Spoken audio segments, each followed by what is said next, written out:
DD किसान, बदलते भारत की शान।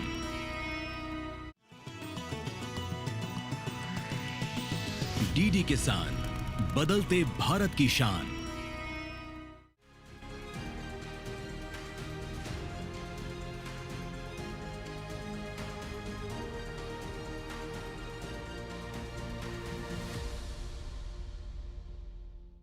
नमस्कार, आप देख रहे हैं दूरदर्शन किसान चैनल।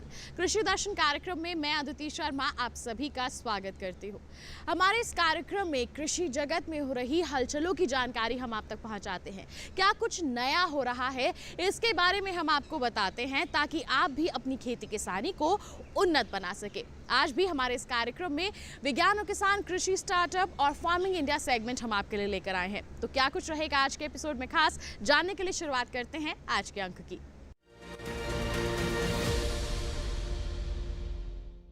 किसान भाइयों बहनों, आइए सबसे पहले नजर डालते हैं क्या कुछ खास है सीधा मंत्रालय से।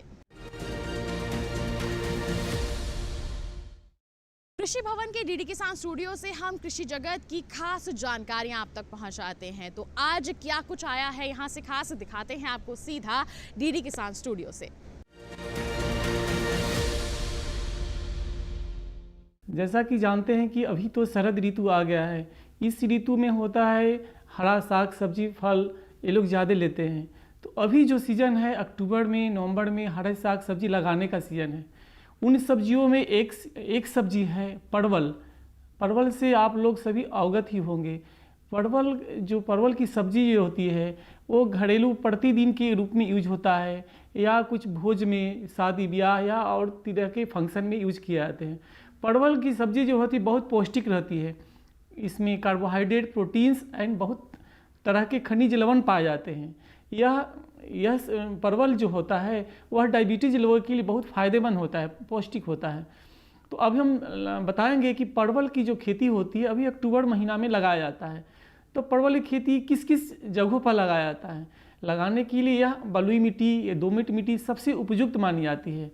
और जहाँ तक लगाने की परवल की जो वैरायटी रहती है वह राजेंद्र परवल 1, राजेंद्र परवल 2, ये बहुत बेस्ट वैरायटी होती है। इसका क्वालिटी अच्छा रहता है, मतलब इसमें देखने में भी अच्छा लगता है और साइज़ भी अच्छा होता है। और तीसरी बात इसका वज़न जो होता है, यील्ड जो होता है, उपज क्षमता बहुत ज़्यादा रहता है। इसीलिए इस वैरायटी को लोग इंडिया में प्रीफर ज़्यादा करते हैं। परवल जो होता है वह एक्चुअली समतल भूमि में हम लोग लगाते हैं। लगाने की विधि जो होता है कि परवल जो बीज से भी लगता है, लेकिन बीज से जो लगाते हैं तो फल बहुत कम लगता है। मैक्सिमम लोग हम लत्ती से लगाते हैं। लत्ती लगाने का जो रहता है अभी अक्टूबर महीना में जो पिछले साल कहीं लगा हुआ होता है परवल, उसका लत्ती काट लेते हैं। और लत्ती का जो साइज रहता है वह 2 फीट के हिसाब से हम काट लेते हैं।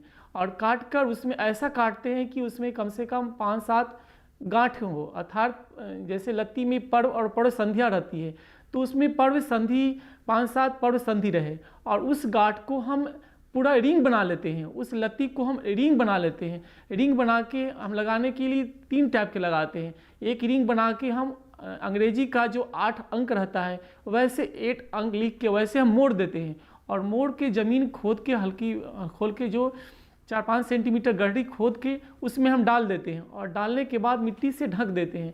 और उसका ऊपर वाला जो होता है नोड, वह 2-3 नोड खुला रहे और बाकी सब जो मिट्टी से पूरा ढक देते हैं। और ढकने के बाद हल्की पानी दे देते हैं, हल्की सिंचाई कर देते हैं। उसके बाद पुआल वाल से ढक लेते हैं ताकि जो होता है वह डायरेक्ट धूप नहीं पड़े। और 10-15 दिन के बाद आप देखेंगे कि नोड जहाँ है, जो पर्व संधि है, जहाँ गांठ है, वहाँ से कलियाँ निकलती है, कलश निकल लेता है। और उससे ऊपर आके ऊपर पत्ती और पूरा रूप मतलब फल पत्ती का रूप ले लेती है। और एक जो लत्ती लगाते हैं और दूसरी लत्ती लगाने की जो दूरी होता है हम उसको डिस्टेंस जो होता है 2 मीटर का डिस्टेंस रखते हैं। अर्थात लमसम 6 फीट का डिस्टेंस रखते हैं, 2 मीटर रखते हैं। और लगाने में 3 विधि लगाते हैं। एक होता है डायरेक्ट समतल ज़मीन है उसमें लगा देते हैं। दूसरी होती है हम मचान विधि कर लेते हैं। लगा तो दिए, लेकिन लगाने के बाद हम बीच बीच में पोल लगा के हम मचान बना लेते हैं ताकि जो होता है पौधा ऊपर चढ़ के फट सके। कभी कभी देखते हैं कि बीच में कीट पतंग आते रहते हैं, तो उसके कीट पतंग आने के लिए बीच बीच में होता है जो इंसेक्ट ट्रैपर जो होता है हम कहीं कहीं लगा देंगे। जैसे 1 एकड़, जब 1 एकड़ में लगाए हुए तो 10 जगहों पर हम इंसेक्ट ट्रैपर लगा देंगे, ताकि इंसेक्ट जो आकर अटैच होकर वहीं मर जाएंगे। यह एक पौष्टिक तो है ही, साथ ही साथ यह मेडिसिनल सब्जी है। इसीलिए अगर हम सभी को यह सलाह देते हैं कि अगर नहीं हो तो सप्ताह में 1 दिन, 10 दिन में 1 बार परवल का सब्जी जरूर खाएं, ताकि इससे शरीर की इम्यूनो सिस्टम स्ट्रोंग हो, डायबिटीज़ का भी कंट्रोल हो, और पौष्टिकता तो बहुत सारा इसमें है ही। किसान भाइयों बहनों, आइए अब कार्यक्रम में नजर डालते हैं विज्ञान और किसान सेगमेंट पर।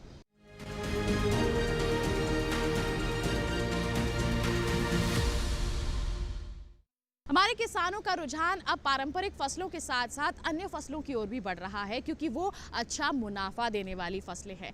आज हम बात करेंगे औषधीय फसल अश्वगंधा की खेती के बारे में।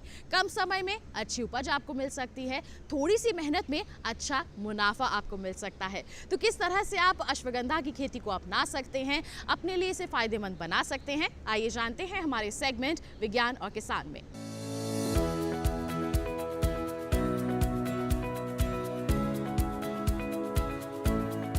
अश्वगंधा सीधी दिशा में बढ़ने वाला 1.4 से 1.5 मीटर ऊंचा पौधा है।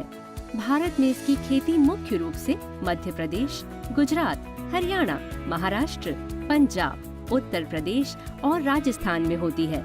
समुद्र तल से लेकर 1500 मीटर की ऊंचाई तक इसे आराम से बोया जा सकता है। ऐसे उपोष्ण इलाके जहां 500 से 800 मिलीमीटर बारिश होती हो, इसकी खेती के लिए सबसे उपयुक्त हैं। जहां तक मिट्टी का सवाल है तो अश्वगंधा 7.5 से 8 pH मान वाली बलुई दोमट मिट्टी या हल्की लाल मिट्टी को पसंद करता है। हालांकि इसकी सीधी बिजाई भी की जा सकती है, लेकिन अच्छी गुणवत्ता रोपाई से ही आएगी।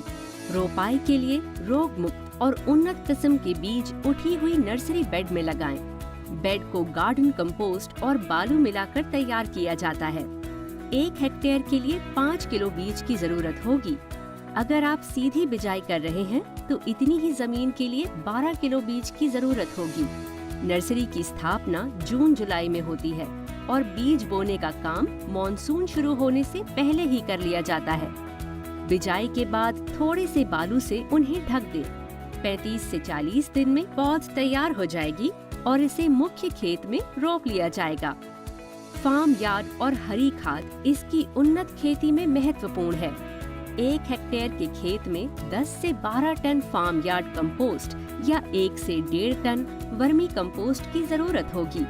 रोपाई के दौरान कतार से कतार के बीच की दूरी 60 सेंटीमीटर, पौधे से पौधे की 30 सेंटीमीटर और गहराई 8 से 10 सेंटीमीटर रहेगी।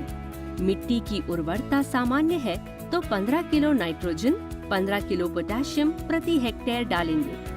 अश्वगंधा की फसल बारिश के ज्यादा पानी को बर्दाश्त नहीं कर पाती। जड़ की अच्छी बढ़त के लिए 8 से 10 दिन के अंतराल पर सिंचाई करते रहना चाहिए।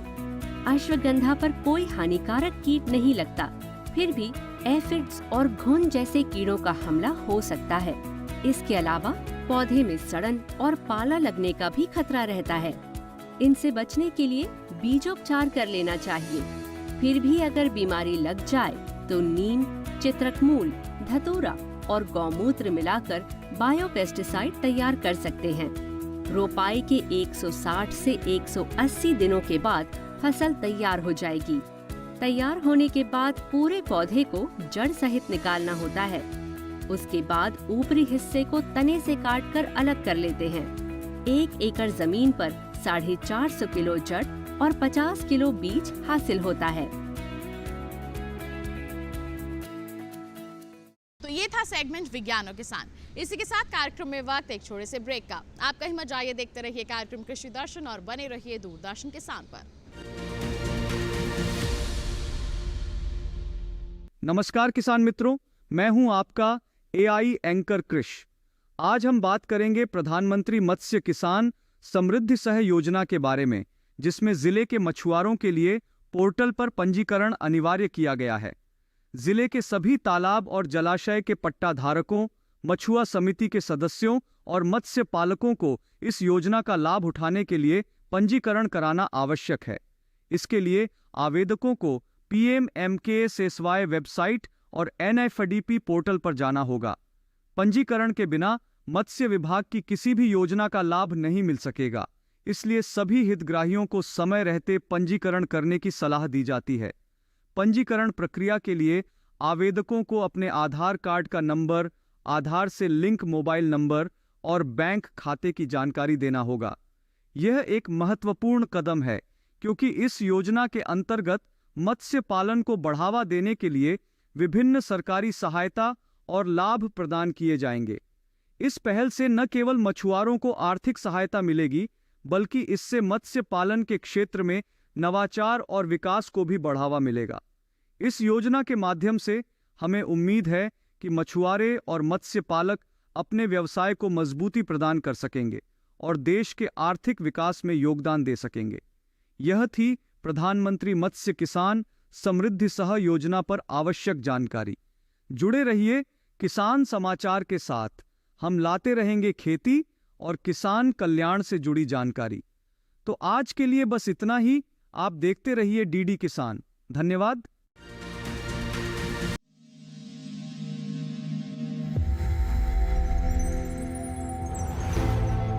आत्मनिर्भर किसान भारत की शान। उत्पादन में आत्मनिर्भर होने के साथ साथ फसल की कटाई के उपरांत उपज की हानि को रोकने, ग्रामीण क्षेत्रों में रोजगार सृजन करने और बीज से बाजार तक के विजन को मजबूती देने के उद्देश्य से 1 वर्ष पूर्व माननीय प्रधानमंत्री श्री नरेंद्र मोदी जी ने एक महत्वाकांक्षी केंद्रीय योजना एग्रीकल्चर इंफ्रास्ट्रक्चर फंड की शुरुआत की। इस आधुनिक इंफ्रास्ट्रक्चर से कृषि आधारित उद्योग लगाने में एक बहुत बड़ा बदलाव आएगा और बहुत बड़ी गति आएगी।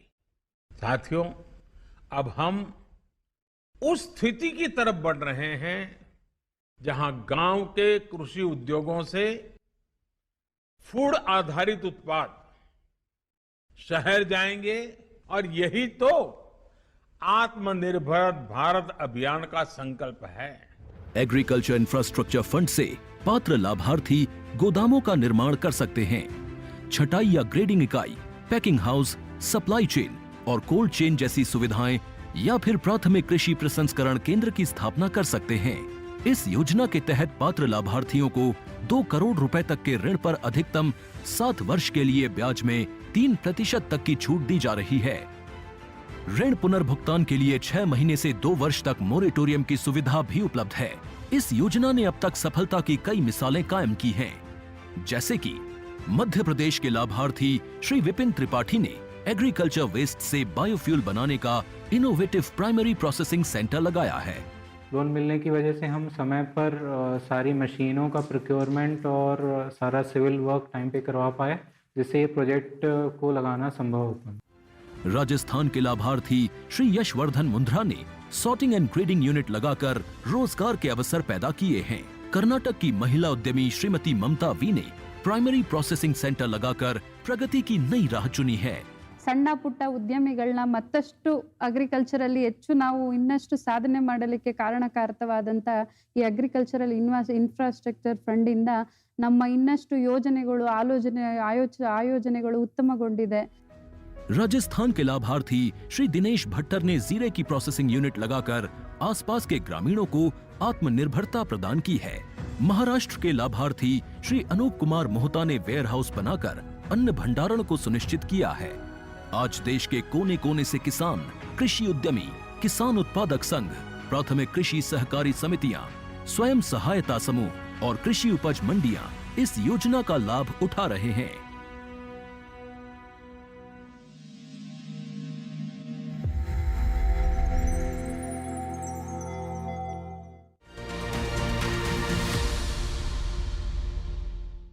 ब्रेक के बाद दूरदर्शन किसान के कार्यक्रम कृषि दर्शन में आप सभी का फिर से स्वागत। किसान भाइयों बहनों, आइए अब आपको दिखाते हैं सेगमेंट कृषि स्टार्टअप।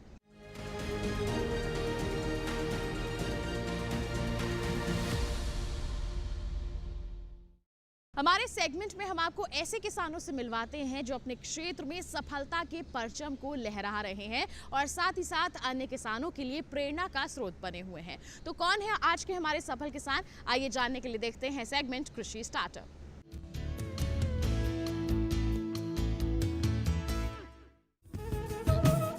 हरियाणा के कैथल जिले का एक छोटा सा गांव है हजवाना। लोगों की आवाजाही और जीवन से भरपूर है हजवाना गांव। यहाँ के लोगों का खेती बाड़ी से एक खास लगाव है। लगभग 5000 की जनसंख्या वाले इस गांव में अधिकांश लोग खेती से जुड़े हुए हैं। यहाँ की माटी ने फसलों के साथ साथ अनेक नायकों को जोड़ा है। इन्हीं में से एक नायक हैं अमरीक सिंह। इन्होंने अपनी पढ़ाई MA तक की है, जिसके बाद इन्होंने अपना व्यापार शुरू किया। व्यापार में अधिक सफलता न मिल पाने के कारण इन्होंने खेती करना शुरू कर दिया। अमरीक सिंह ने जमीन और किसानों की जरूरतों को देखते हुए खेती में कई अच्छे बदलाव किए हैं। इनके द्वारा खेती में लाए बदलावों ने किसानों के जीवन में बहुत बड़ी राहत दी है और उनके जीवन स्तर को बेहतर बनाने में अहम भूमिका निभाई है। अमरीक सिंह धान की खेती करते हैं। शुरुआत में वे 10 एकड़ जमीन पर धान की बिजाई करते थे। जैसे जैसे समय बीतता गया और सफलता मिलती गई, इन्होंने ज्यादा बड़े जमीन पर धान की खेती करना शुरू किया। वर्ष 2010 में इन्होंने धान की बिजाई हैप्पी सीडर से करनी शुरू कर दी। शुरुआत में इन्हें परंपरागत खेती से फायदा नहीं हुआ। वर्ष 2008 में अमरीक कृषि विज्ञान केंद्र के संपर्क में आए। KVK के वैज्ञानिकों ने इन्हें मिट्टी जांच कराने की सलाह दी। वैज्ञानिकों की सलाह पर अमरीक ने अपनी पूरी खेत की मिट्टी की जांच कराई और जांच के बाद जो भी कमी मिट्टी में उपस्थित पाई, उनमें सुधार करके इन्होंने खेती करना शुरू कर दिया और तब से इन्होंने सफलता ही हासिल की है। अपनी सफलता के पीछे अमरीक KVK के वैज्ञानिकों को पूरा श्रेय देते हैं। अमरीक सिंह ने बहुत से कामों का प्रशिक्षण लिया। डेयरी फार्मिंग, मधुमक्खी पालन, मशरूम की खेती, कृषि संरक्षण के कामों पर विशेषज्ञों से प्रशिक्षण लेकर अमरीक सिंह का खेती के प्रति नजरिया बदल गया। बगैर जुताई के गेहूं बोया, इससे उनका समय बचा, खर्च कम हुआ और उनकी फसलें बीमारियों से भी सुरक्षित रह सकीं। KVK से जुड़कर अमरीक सिंह ने संरक्षित खेती के विषय में जाना और अपने खेत में संरक्षित खेती को अपनाया और खेती कर लाभान्वित हुए। वर्ष 2012 में इन्होंने बायो फर्टिलाइजर तैयार कर जैविक तरीके से अपने खेत में सब्जियों और फलों की खेती करनी शुरू की। वर्तमान में वे लगभग 12 से 13 एकड़ भूमि में जैविक विधि द्वारा हर प्रकार की सब्जियों और फलों की खेती कर रहे हैं। अमरीक सिंह ने फसलों में ड्रिप सिंचाई और धान की सीधी बिजाई जैसी नई तकनीकों को अपनाकर खेती में सफलता हासिल तो की, साथ ही इन्हें व्यावसायिक फायदा भी हुआ।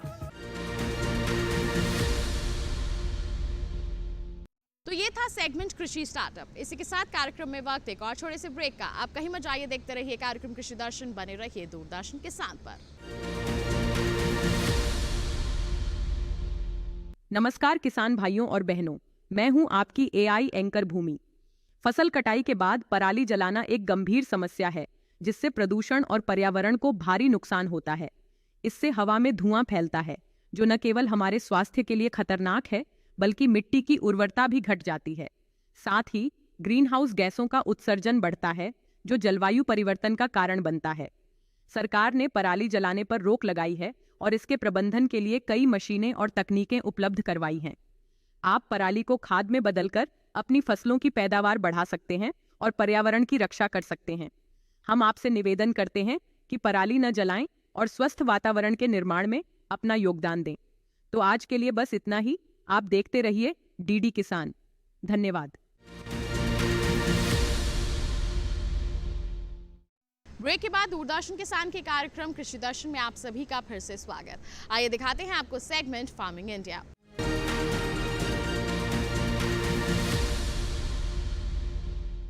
आइए देखते हैं कि हमारे AI एंकर कृष क्या कुछ खास जानकारी हमारे लिए लेकर आए हैं। नमस्कार, आप देख रहे हैं DD किसान। मैं हूं AI कृष और आज हम जम्मू कश्मीर, हिमाचल प्रदेश और पंजाब में होने वाली खेती किसानी से संबंधित सलाहों के बारे में पूरी जानकारी देंगे कि किसान सरसों, गेहूं, मटर और मसूर की बुवाई के लिए खेत तैयार कर लें। जम्मू कश्मीर में इस समय पालक, धनिया, मेथी और प्याज की बुवाई की जा सकती है। साथ ही यहाँ किसान इस समय फूल गोभी, पत्ता गोभी, गाजर और आलू की बुवाई कर लें। हिमाचल प्रदेश के किसान कीवी और सेब के पके फलों की तुड़ाई। किसान लहसुन की बुवाई के लिए खेत तैयार कर लें। खेत तैयार कर की बुवाई भी कर सकते हैं।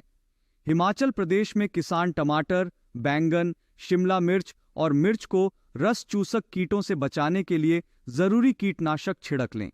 यहाँ के किसान मटर की विभिन्न किस्मों की बुवाई भी कर लें। पंजाब के किसान अरहर की फसल की आवश्यकता अनुसार ही सिंचाई करें। पंजाब में किसान मूंगफली में टिक्का रोग के नियंत्रण के लिए जरूरी दवाओं का छिड़काव कर लें। साथ ही इनकी पकी फसलों की खुदाई भी कर लें। पंजाब में किसान भिंडी और लोबिया की विभिन्न किस्मों की बुवाई कर लें। साथ ही यहाँ पर किसान फूल गोभी, गाजर, मूली, शलगम और पालक जैसी सब्जियों की बुवाई कर सकते हैं।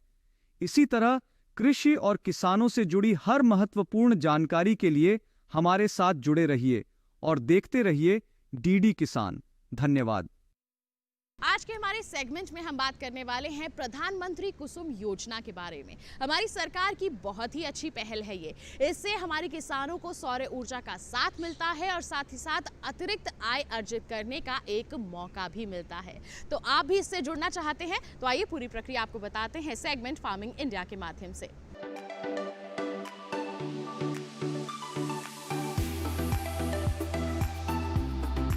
सरकार ने फरवरी 2019 में प्रधानमंत्री किसान ऊर्जा सुरक्षा एवं उत्थान महाअभियान पीएम कुसुम योजना शुरू करने की मंजूरी दी थी। इस योजना का मकसद सौर ऊर्जा क्षमता विकसित करने में किसानों की मदद करना है। इससे किसानों को आय बढ़ने के साथ ही खेती के लिए पानी की जरूरत पूरी होगी।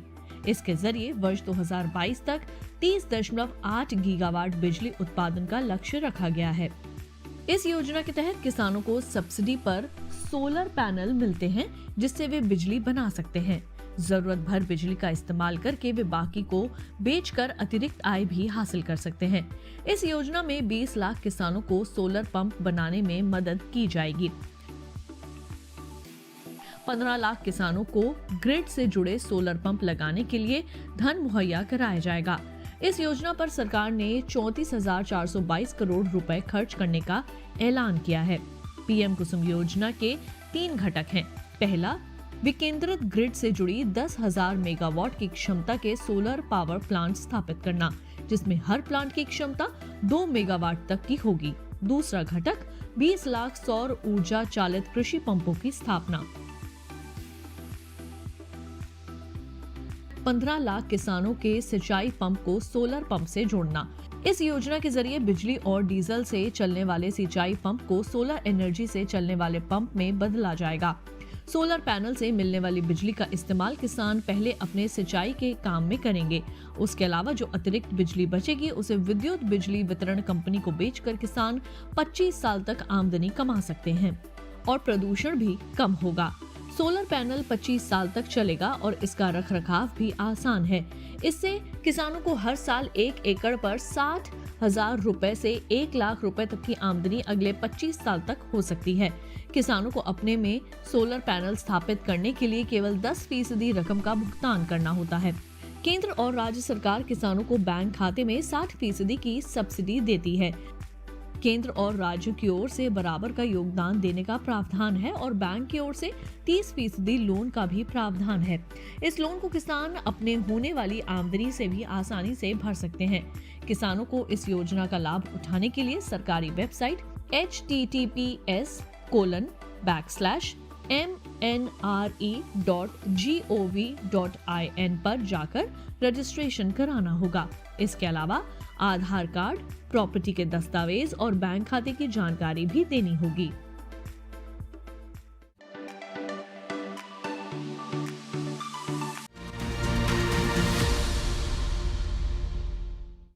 तो ये था सेगमेंट फार्मिंग इंडिया। इसी के साथ आज के कार्यक्रम में बस इतना ही। उम्मीद करते हैं जितनी भी जानकारियां आज के कार्यक्रम के माध्यम से आप तक पहुंचाई गई सभी आपके लिए फायदेमंद साबित हुई होंगी। साथ ही आपको बता दें, आपके पास कोई सवाल है, कोई सुझाव है हमारे कार्यक्रम के लिए तो आप हमें ईमेल कर सकते हैं। ईमेल आईडी है krishidarshan@gmail.com। आप हमें पत्र लिख सकते हैं। पता है हमारा कृषि दर्शन, कमरा नंबर 58, CPC दूरदर्शन, खेलगांव, नई दिल्ली 110049। और साथ ही बता दें, हमारा ये कार्यक्रम आपको दोबारा देखना है तो टीवी स्क्रीन पर दिखाई जा रहे इस QR कोड को स्कैन कर लीजिए, सीधा पहुंच जाएंगे हमारे YouTube चैनल पर। तो इसी वादे के साथ कि अगले अंक में हम फिर होंगे हाजिर नई और महत्वपूर्ण जानकारियां लेकर। तब तक के लिए हमें दीजिए इजाजत, लेकिन आप बने रहिए दूरदर्शन के साथ पर। नमस्कार।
नमस्कार, बहुत स्वागत। डीडी किसान देख रहे हैं, मैं हूँ आपके साथ राधिका चौधरी। लगातार गोवा में हूँ और गोवा के अलग अलग गांव में पहुँच रही हूँ। ऐसे में इस कड़ी में आपको बता दें, खोड़िये सत्री नाम का एक गांव है जिस गांव को आपने पहले कभी नहीं सुना है। आज सुनिएगा, समझिएगा कि इस गांव के किसान क्या करते हैं। सरकार के तरफ से बहुत सारी मदद, मैंने पहले ही जो बोला जब हमने शुरुआत की थी, आप पाँव रखोगे वहाँ से सब्सिडी शुरू हो जाती है। तो हमारा किसान यहाँ का आत्मनिर्भर बन पा रहा है? हाँ, बन रहा है। हल्दी का प्लांटेशन, टर्मरिक एंड जिंजर का प्लांटेशन सक्सेसफुली करके दिखाया। गोवा से देखिए डबलिंग फार्मिंग इनकम पर कार्यक्रम चौपाल चर्चा 18 अक्टूबर शुक्रवार सुबह 9 बजे, पुनः प्रसारण रात 9:30 पर दूरदर्शन किसान पर। आज बात होगी खाद्य तेलों की। पाम ऑयल आज की तारीख में सबसे महंगा तेल है, सबसे सस्ता तेल नहीं है, ये गलत फहमी है। सरसों तेल ही नहीं, एक औषधि भी है। उन किसानों को एमएसपी के साथ उनका माल विकास के उस नीति पे विचार करना चाहिए। क्या इंपोर्ट को पूरी तरह बैन कर दिया जाना चाहिए? देखिए अपना कमोडिटी एक्सपर्ट हमारे खास मेहमान ज्योति कांडा और अतुल चतुर्वेदी के साथ इस शुक्रवार रात 9 बजे सिर्फ दूरदर्शन किसान पर।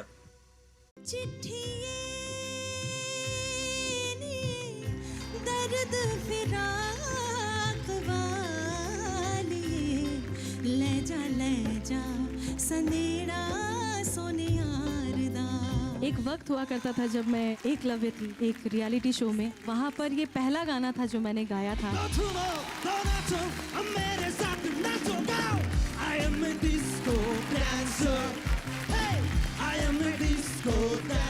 आवाज तुम्हारी माइंड ब्लोइंग है, कुछ भी गाते हो तुम्हारी आवाज में अच्छा लगता है। मुझे तो तेरी लग गई, ज़माना कहे लगता ये गलत लग गई, मुझे तो तेरी लत। गर्मी आई है माहौल में, गर्मी आ गई। प्रत्येक शनिवार और रविवार शाम 7 बजे डीडी नेशनल पर।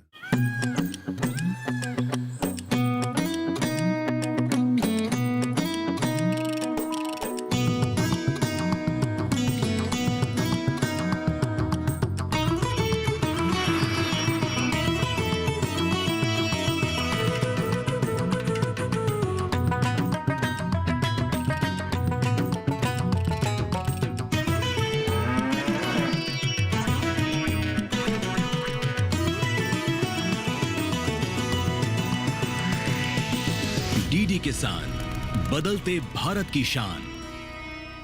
मौसम खबर के प्रायोजक हैं आईएल के ट्रैक्टर ब्रांड का